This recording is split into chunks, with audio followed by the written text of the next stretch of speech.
ನಮಸ್ಕಾರ. Bidar news round ಅಪ್ಗೆ ಸ್ವಾಗತ. ನಾನು ಹನುಮಾನ್ ದೇಶಮುಖ್. ಬನ್ನಿ ಕ್ವಿಕ್ ಆಗಿ ನೋಡೋಣ ಬೀದರ್ ಜಿಲ್ಲೆಯ ಪ್ರಮುಖ ಸುದ್ದಿಗಳನ್ನು. ಗ್ರಾಮ ಆಡಳಿತಾಧಿಕಾರಿಗಳಿಗೆ ಮೂಲಭೂತ ಸೇವಾ ಸೌಲಭ್ಯಗಳನ್ನು ಒದಗಿಸುವಂತೆ ಹಾಗೂ ಮೊಬೈಲ್ ಆ್ಯಪ್ಗಳಲ್ಲಿ ನಿರಂತರವಾಗಿ ಕೆಲಸ ಮಾಡುವಂತೆ ಹೇರಲಾಗುತ್ತಿರುವ ಒತ್ತಡವನ್ನು ನಿಲ್ಲಿಸುವಂತೆ ಆಗ್ರಹಿಸಿ ಬೀದರ್ ಜಿಲ್ಲಾಧಿಕಾರಿಗಳ ಕಚೇರಿ ಎದುರು ಕರ್ನಾಟಕ ರಾಜ್ಯ ಗ್ರಾಮ ಆಡಳಿತ ಅಧಿಕಾರಿಗಳ ಕೇಂದ್ರ ಸಂಘದ ವತಿಯಿಂದ ಪ್ರತಿಭಟನೆ ಮಾಡಲಾಯಿತು. ಇದೇ ವೇಳೆ ಸಂಘದ ಜಿಲ್ಲಾಧ್ಯಕ್ಷ ಬಬ್ರು ವಾಹನ್ ಬೆಳನಗಿ ಮಾತನಾಡಿ, ಗ್ರಾಮ ಲೆಕ್ಕಾಧಿಕಾರಿಗಳಿಗೆ ವಿನೂತನವಾಗಿ ನೀಡುತ್ತಿರುವ ಕೆಲಸಗಳಿಂದ ಸಮಸ್ಯೆಗಳು ಎದುರಾಗುತ್ತಿವೆ ಮತ್ತು ಸರ್ಕಾರ ತಮ್ಮ ಮೇಲೆ ಹೇರುತ್ತಿರುವ ಒತ್ತಡ ಸರಿಯಲ್ಲ ಎಂದರು. ಬಿಜೆಪಿ ಮತ್ತು ಜೆಡಿಎಸ್ ಪಕ್ಷಗಳು ಮುಖ್ಯಮಂತ್ರಿ ಸಿದ್ದರಾಮಯ್ಯ ಅವರನ್ನ ರಾಜಕೀಯವಾಗಿ ಮುಗಿಸಲು ಷಡ್ಯಂತರ ಮಾಡುತ್ತಿವೆ ಮತ್ತು ರಾಜ್ಯ ಸರ್ಕಾರವನ್ನು ಅಸ್ಥಿರಗೊಳಿಸಲು ಹೊರಟಿದೆ ಎಂದು ಆರೋಪಿಸಿ ಕರ್ನಾಟಕ ಶೋಷಿತ ಸಮುದಾಯಗಳ ಮಹಾ ಒಕ್ಕೂಟ ಬೀದರ್ ಜಿಲ್ಲಾ ಸಮಿತಿ ವತಿಯಿಂದ ಬೀದರ್ ನಗರದ ಅಂಬೇಡ್ಕರ್ ವೃತ್ತದಲ್ಲಿ ಪ್ರತಿಭಟನೆ ಮಾಡಲಾಯಿತು.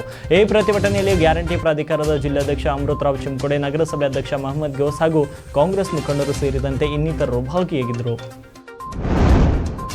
ವಿರೋಧ ಪಕ್ಷದ ನಾಯಕರಾದ ರಾಹುಲ್ ಗಾಂಧಿ ಮೀಸಲಾತಿ ವಿರೋಧಿ ಎಂಬಂತೆ ಬಿಂಬಿಸುತ್ತಿರುವ ಬಿಜೆಪಿ ಜೆಡಿಎಸ್ ನಡೆ ಹಾಗೂ ಒಂದು ದೇಶ ಒಂದು ಚುನಾವಣೆ ವಿಷಯ ಚರ್ಚಿಸದೆ ಜಾರಿ ಮಾಡಲು ಹೊರಟಿರುವಂತಹ ಬಿಜೆಪಿ ನೇತೃತ್ವದ ಕೇಂದ್ರ ಸರ್ಕಾರದ ನಡೆಯನ್ನು ಖಂಡಿಸಿ ಮತ್ತು ಆರ್ಆರ್ ನಗರದ ಶಾಸಕ ಮುನಿರತ್ನನ್ಗೆ ಕಠಿಣ ಶಿಕ್ಷೆಗೊಳಪಡಿಸಬೇಕು ಎಂದು ಸರ್ಕಾರಕ್ಕೆ ಒತ್ತಾಯಿಸಿ ದಲಿತ ಸಂಘರ್ಷ ಸಮಿತಿ ವತಿಯಿಂದ ಜಿಲ್ಲಾಧಿಕಾರಿ ಕಚೇರಿಯ ಎದುರು ಪ್ರತಿಭಟನೆ ಮಾಡಲಾಯಿತು. ಮೀಸಲಾತಿಯ ಬಗ್ಗೆ ರಾಹುಲ್ ಗಾಂಧಿ ನೀಡಿರುವ ಹೇಳಿಕೆಯನ್ನು ಬಿಜೆಪಿ ತಿರುಚಿ ತಪ್ಪಾಗಿ ಅರ್ಥೈಸುತ್ತಿದೆ ಹಾಗೂ ಸದನದಲ್ಲಿ ಚರ್ಚೆಗೆ ತರದೆ ಒಂದು ದೇಶ ಒಂದು ಚುನಾವಣೆ ಕಾನೂನನ್ನು ತರಲು ಹೊರಟಿರುವುದನ್ನು ಖಂಡಿಸಿ ದಲಿತ ಸಂಘರ್ಷ ಸಮಿತಿ ರಾಜ್ಯ ಘಟಕ ಸಂಚಾಲಕ ಮಾರುತಿ ಬೌದ್ಧೆ ಹೇಳಿದರು. ಬಸವ ಕಲ್ಯಾಣ ತಾಲೂಕಿನ ಅಲ್ಗುಡ್ ಗ್ರಾಮದಲ್ಲಿ ಮಳೆಯಿಂದ ಹಾನಿಗೊಳಗಾದ ಪ್ರದೇಶಗಳಿಗೆ ಮಾಜಿ ಪರಿಷತ್ ಸದಸ್ಯ ವಿಜಯ್ ಸಿಂಗ್ ಭೇಟಿ ನೀಡಿ ಸಂಬಂಧಪಟ್ಟ ಅಧಿಕಾರಿಗಳನ್ನು ಸ್ಥಳಕ್ಕೆ ಕರೆಸಿ ರಸ್ತೆ ಹಾಗೂ ರೈತರ ಬೆಳೆ ನಾಶವಾಗಿರುವುದನ್ನು ಅಧಿಕಾರಿಗಳ ಗಮನಕ್ಕೆ ತಂದರು. ಇದೇ ವೇಳೆ ಪರಿಹಾರ ನೀಡಲು ಹಾಗೂ ರಸ್ತೆ ಗುಣಮಟ್ಟ ಸುಧಾರಿಸಿ ತಾಲೂಕಿನಲ್ಲಿ ಯಾವುದೇ ರೀತಿಯ ಕಳಪೆ ಕಾಮಗಾರಿ ಆಗದಂತೆ ಎಚ್ಚರಿಕೆ ವಹಿಸುವಂತೆ ಅಧಿಕಾರಿಗಳಿಗೆ ಸೂಚಿಸಿದರು. ವಿಜಯನಗರದ ಕೃಷ್ಣದೇವರಾಯ ವಿಶ್ವವಿದ್ಯಾಲಯ ಸ್ನಾತಕೋತ್ತರ ಕೇಂದ್ರದ ಅಧ್ಯಯನ ವಿಭಾಗದಲ್ಲಿ ಸಹಾಯಕ ಪ್ರಾಧ್ಯಾಪಕರಾಗಿ ಕಾರ್ಯನಿರ್ವಹಿಸುತ್ತಿರುವಂತಹ ಬೀದರ್ ಜಿಲ್ಲೆಯ ಹುಲಸೂರು ನಿವಾಸಿ ಡಾಕ್ಟರ್ ಅಶ್ವಿನ್ ಕುಮಾರ್ ವಿಶ್ವವಿಜ್ಞಾನಿಗಳ ಪಟ್ಟಿಯಲ್ಲಿ ಗುರುತಿಸಿಕೊಂಡಿದ್ದಾರೆ. ಸ್ಟ್ಯಾನ್ಫೋರ್ಡ್ ವಿಶ್ವವಿದ್ಯಾಲಯ ಯುಎಸ್ ಹಾಗೂ ಎಲ್ವಿಯರ್ ನೆದರ್ಲ್ಯಾಂಡ್ ಸಹಯೋಗದಲ್ಲಿ ಸಿದ್ಧಪಡಿಸಿದ ಪಟ್ಟಿಯಲ್ಲಿ ಆಯ್ಕೆಗೊಂಡಿದ್ದಾರೆ. ಬೀದರ್ನ ಹಲವರು ಈ ಒಂದು ಕಾರ್ಯಕ್ಕೆ ಹರ್ಷ ವ್ಯಕ್ತಪಡಿಸಿದ್ದಾರೆ.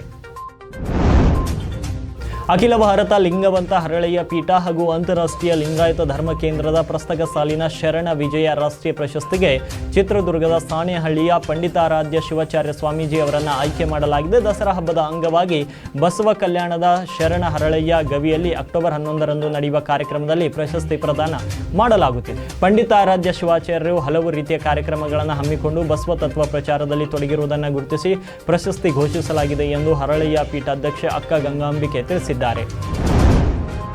ಗ್ರಾಮ ಲೆಕ್ಕಾಧಿಕಾರಿ ಪರೀಕ್ಷೆಗೆ ಕೇವಲ 2 ದಿನಗಳು ಬಾಕಿ ಇರುವ ಸಂದರ್ಭದಲ್ಲಿಯೇ ಬೀದರ್ ನಗರದ ಭಾರ್ಗವಿ ಎಂಬ 25 ವರ್ಷದ ಯುವತಿಯ ಗೋಳು ಕೇಳುವವರು ಇಲ್ಲದಂತಾಗಿದೆ. ಶಾರೀರಿಕ ಅಂಗವಿಕಲತೆ ಹೊಂದಿರುವ ಭಾರ್ಗವಿಗೆ 50 ಕಿಲೋಮೀಟರ್ ದೂರದ ಔರಾದ್ ಎಂಬ ಸ್ಥಳದಲ್ಲಿ ಪರೀಕ್ಷಾ ಕೇಂದ್ರವನ್ನು ನೀಡಲಾಗಿದ್ದು, ಭಾರ್ಗವಿಯು ಕರ್ನಾಟಕ ಪರೀಕ್ಷಾ ಪ್ರಾಧಿಕಾರಕ್ಕೆ ಅರ್ಜಿ ಸಲ್ಲಿಸುವಾಗಲೇ ತನ್ನ ಅಂಗವೈಕಲ್ಯತೆಯನ್ನು ಸ್ಪಷ್ಟವಾಗಿ ಉಲ್ಲೇಖಿಸಿದರು. ಆಕೆಯ ಪರಿಸ್ಥಿತಿಯನ್ನು ಪರಿಗಣಿಸದೆ ದೂರದ ಪರೀಕ್ಷಾ ಕೇಂದ್ರವನ್ನು ನೀಡಲಾಗಿರುವುದು ದುರಂತವೇ ಸರಿ ಎನ್ನುತ್ತಿದ್ದಾರೆ ಸ್ಥಳೀಯರು.